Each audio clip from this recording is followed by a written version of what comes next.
जावली तालुक्यातील कुसुंबीमुरा आखाडे वस्ती येथील विद्यार्थ्यांना रोज करावी लागते जीवघेणी ये जा 2 ते 3 किलोमीटर डोंगर उतारावरून जंगलातून शाळेत जाण्यासाठी पायवाट असल्याने वन्य प्राण्यांची भीती, गवत सोबत दाट झाडी, विषारी साप अशी दररोजची जीवघेणी ये जा शासनाच्या वतीने उपाययोजना करण्यात यावी, स्थानिकांच्या वतीने मागणी। वेंगा माई न्यूज, श्री जितीन वेंदे, आखाडे वस्ती, कुसुंबीमुरा, तालुका जावली, जिल्हा सातारा।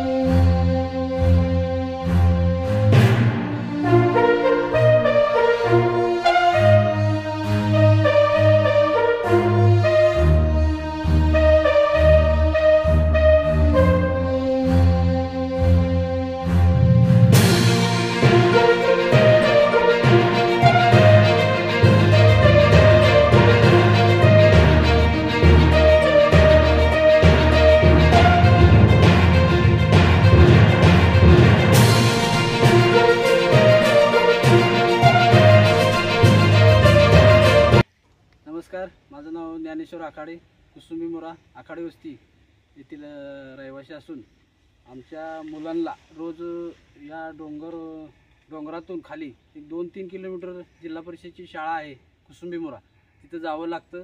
आणि या एवढ्या घनदाट जंगलातनं गवत आणि अडचण वाट, एकदम खडतर वाट आहे, त्या खडतर वाटेतनं रोज 2-3 किलोमीटरचा प्रवास करावा लागतो। त्या मुलांना वन्य प्राण्यांचा धोका हा जास्त असून सरपटणारे प्राणी, सापापासून धोका असल्यामुळं आम्हाला आम्ही पण ह्या डोंगरानं खाली शाळेत गेलो, अजून आमची मुलंही ह्याच शाळेत त्याच डोंगरानं खाली जाते।